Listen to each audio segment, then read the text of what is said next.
श्री शिवाय नमस्तुभ्यं। सोमवार 10 नवंबर। एक बेलपत्र लेना ऐसा। अब इस बेलपत्र को लेकर इस बेलपत्र की बीच वाली पत्ती पर लगाना पीला चंदन और नीचे की पत्ती पर लगाना लाल चंदन। कौन सा चंदन? पीला चंदन लगाना यहाँ पे और यहाँ पे लगाना लाल चंदन। तो पीला चंदन बीच वाली पत्ती पे और लाल चंदन इन दोनों पत्तियों पर लगा देना। अब लगाने के बाद में जब आपने पीला चंदन और लाल चंदन इस बेलपत्र पे लगा दिया तो आपको एक श्वेत पुष्प लेना है। कौन सा पुष्प? श्वेत। श्वेत यानी कि सफ़ेद फूल लेना है। कोई भी सफ़ेद फूल आपको जो मिल जाए वो सफ़ेद फूल आपको इस बेलपत्र की बीच वाली पत्ती पर रखना है जहाँ पर आपने पीला चंदन लगाया है। अब इस बेलपत्र को उठाना है, उठाकर भगवान शंकर के मंदिर में लेके जाना है या फिर आप ये कार्य शिव जी के मंदिर में ही कर सकते हैं। शिव जी के मंदिर में ही बेलपत्र पर आपको पीला चंदन लाल चंदन लगाना है और फिर बेल और सफ़ेद पुष्प रखना है। सफ़ेद पुष्प रखकर उस बेलपत्र को अपने हथेली पर रखकर अपनी कामना बोलते हुए सोमवार के दिन यदि आप माता अशोक सुंदरी के स्थान पर समर्पित कर देते हो और भगवान शिव जी से कामना करते हो और माता अशोक सुंदरी से आपकी कामना करते हो तो आपकी वह कामना पूर्ण होती है। तो जो भी आपकी विशेष कामना हो, जो भी आपकी विशेष मनोकामना हो, उसको पूर्ण करने के लिए ये उपाय ज़रूर करें सोमवार के दिन। चाहे तो आप सुबह कर लीजिए या शाम को कर लीजिए। अब विशेष मनोकामना के बाद हम चलते हैं हमारे दूसरे उपाय की तरफ, जो कि है दूसरी संतान के लिए किया जाने वाला उपाय। तो गुरुजी ने ये उपाय आज से 1 से 1.5 वर्ष पहले बताया था कि जिनको पहली संतान तो प्राप्त हो गई है पर दूसरी संतान में कोई समस्या आ रही है कि भाई कभी डॉक्टर ने मना कर दिया या शरीर साथ नहीं दे रहा है या कोई ना कोई अड़चन है, किसी भी प्रकार की समस्या, तो आप प्रयास ज़रूर कीजिए। प्रयास में आपको क्या करना है, उपाय कौन सा करना है? 11 सोमवार का 11 रुद्र का उपाय बताया गुरुजी ने। रुद्र भगवान शंकर के ही अवतार हैं जिसमें नाम है जिनके कपाली, पिंगल, विरूपाक्ष। तो ऐसे आप सर्च करेंगे मोबाइल में तो आपको 11 नाम ज़रूर मिल जाएंगे। अब आपको क्या करना है, सोमवार के दिन करना है। सबसे पहले तो खीर का प्रसाद बनाना है। क्या बनाना है? खीर का प्रसाद।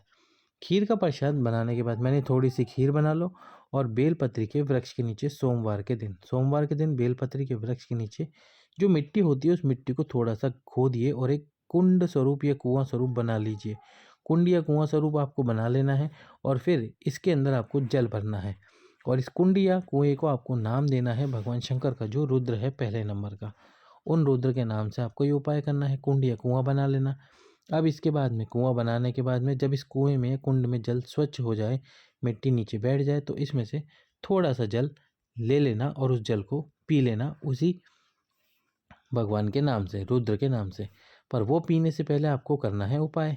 जैसे आपने जल भर दिया, एक दीपक लंबी बात का प्रज्वलित करना और जो खीर का प्रसाद बनाया वो खीर का प्रसाद इन्हीं कुंड के सम्मुख में रखना, प्रार्थना करना और जो भगवान शंकर के रुद्र हैं उनका नाम लेना।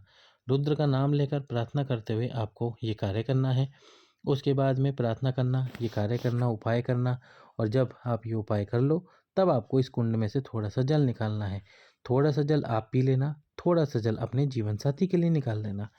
यदि वे आपके साथ उपाय कर रहे हैं तो बहुत अच्छी बात है, नहीं तो कोई बात नहीं। जल निकाल लिया। जल निकालने के बाद में जब दीप ठंडा हो जाए तो इस कुंड को वापस पूर देना। अब जब आप रात्रि को सोओगे या फिर भोजन करोगे तो जो खीर का प्रसाद आपने उस कुंड के सम्मुख में रखा था उस खीर के प्रसाद को उन्हीं रुद्र के नाम से आपको खा लेना है। आधा आधा आधा दोनों को खा लेना है, यानी पति और पत्नी दोनों को। ये हो गया पहले सोमवार का पहले रुद्र का उपाय। अब दूसरे सोमवार का दूसरे रुद्र का उपाय सेम ऐसे ही करना है। तीसरे सोमवार का रुद्र का उपाय सेम ऐसे ही करना है। तो इस प्रकार से आपको ये उपाय करना है जो गुरुजी ने अपनी पिछले वर्ष की कथाओं में बताया था दूसरी संतान के लिए, यानी पहली संतान होने के बाद जिनको दूसरी संतान नहीं हो पा रही है उनके लिए। अब तीसरा जो उपाय है वो है रोग मुक्ति उपाय। रोग मुक्ति उपाय कैसे? तो आपको एक नाम लेना है और वो नाम कौन सा है? मृत्यु मंजरी चक्र। नाम आप स्क्रीन पर पढ़ लो, मृत्यु मंजरी चक्र। ये नाम लेने के बाद में आपको एक लेना है गुड़हल का पुष्प। किसका पुष्प? गुड़हल का पुष्प। गुड़हल का पुष्प ले लीजिए, मृत्यु मंजरी चक्र का नाम लीजिए और उस पुष्प को माता पार्वती के स्थान पर, ये जो स्थान है यहाँ पर समर्पित कर दीजिए। ये उपाय बताया गुरुजी ने रजोधर्म से जुड़ी हुई बीमारियों के लिए, या फिर आपको शरीर में कोई समस्या है। वैसे तो सबसे ज़्यादा तो उपाय गुरुजी ने बताया रजोधर्म से जुड़ी हुई बीमारियों के लिए। तो ये पुष्प आपने गुड़हल का यहाँ रख दिया, अब समर्पित कर दिया मृत्यु मंजरी चक्र के नाम से। फिर यहाँ पे रखने के बाद में आपको थोड़ी देर बाद इस पुष्प को उठा लेना है। थोड़ी देर बाद इस पुष्प को उठाकर शिव जी के सम्मुख में ही बैठकर चबा चबा कर इस पुष्प का सेवन करना है, खा लेना है। यदि आप पुष्प शिव मंदिर में ना खा पाएँ तो शिव जी की चौखट पर बैठे, चौखट पर बैठकर भी ना खा पाए तो फिर इस पुष्प को अपने साथ घर पर ले जाएं और घर पर इसका सेवन करें। इंतज़ार करें अगले सोमवार तक का। यदि आपको आराम मिलता है तो एक बार फिर से उपाय करें, नहीं मिलता है तो भी फिर से उपाय करें, ताकि कोई उपाय में कोई त्रुटि हो गई और हमारा उपाय सफल नहीं हुआ हो। डॉक्टर के पास भी जाइए, उनको भी दिखाइए, डॉक्टर की दवाइयों का सेवन भी कीजिए। गुरुजी हमेशा कहते हैं कि दवाइयों का सेवन भी अवश्य कीजिए, क्योंकि डॉक्टर भी स्वयं भगवान के स्वरूप ही हैं। तो इस प्रकार से आपको करना है ये उपाय। चौथा जो उपाय है वो है शीतल आरती उपाय, जो कि भगवान शंकर की जाती है। शीतल आरती जब की जाती है जब हमारी कोई विशेष कामना होती है। कैसे की जाती है? तो ये करने के लिए आपको सबसे पहले आपका जो हाथ है उसमें आपको रखना होता है एक सफ़ेद पुष्प। और सफ़ेद पुष्प कौन सा? सफ़ेद आंकड़े का पुष्प। अब ये पुष्प रखने के बाद, और सफ़ेद पुष्प कौन सा? सफ़ेद आंकड़े का पुष्प।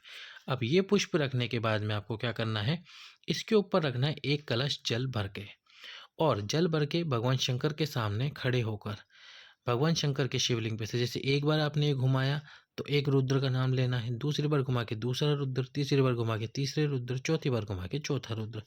11 बार इस कलश को शिवलिंग पे से घुमा के 11 रुद्रों का नाम लेके अपनी मनोकामना बोलते हुए वो पुष्प को माता अशोक सुंदरी के स्थान पर और जल को भगवान शंकर के शिवलिंग पर समर्पित कर देना है। तो इस प्रकार से यदि आप विशेष कामना के लिए ये 11 रुद्र का उपाय करते हैं, जो कि आप कर सकते हैं, तो कीजिए सफ़ेद आंकड़े के पुष्प के साथ। अब एक अंतिम उपाय जो हम आपको बता रहे हैं, लाल चंदन से किसी भी विशेष मनोकामना की पूर्ति के लिए। पर यह उपाय आपको करना होगा 5 सोमवार, लगातार 5 सोमवार करना होगा ये उपाय। तो क्या करना है 5 सोमवार के लिए? सबसे पहले तो 5 सोमवार करना है, भगवान शंकर के मंदिर में जाना, एक कलश जल लेकर उसमें थोड़ा सा लाल चंदन डालकर, साथ में थोड़ा एक कलश जल और लेके जाना जो कि स्वच्छ जल हो। अब शिव मंदिर में जाकर जो भी आपकी विशेष कामना है उसका स्मरण करके दक्षिण दिशा में खड़े होकर शिव जी पर वो लाल चंदन वाला जल समर्पित कर देना। लाल चंदन वाला जल समर्पित कर दो और उसके बाद में स्वच्छ जल समर्पित कर दो। यदि आप शिव मंदिर नहीं जा सकते तो फिर यही कार्य बेलपत्र के वृक्ष के नीचे कीजिए। बेलपत्र के वृक्ष के नीचे भी आप ये कार्य कर सकते हैं। पहले लाल चंदन का जल और फिर स्वच्छ जल समर्पित कर दो भगवान शंकर के शिवलिंग पर या बेलपत्र के वृक्ष के नीचे। आपकी विशेष मनोकामना की पूर्ति के लिए किए जाने वाला ये विशेष उपाय ज़रूर करें। सभी भक्तों को श्री शिवाय नमस्तुभ्याम। लाइक, सब्सक्राइब, शेयर करें। हर हर महादेव।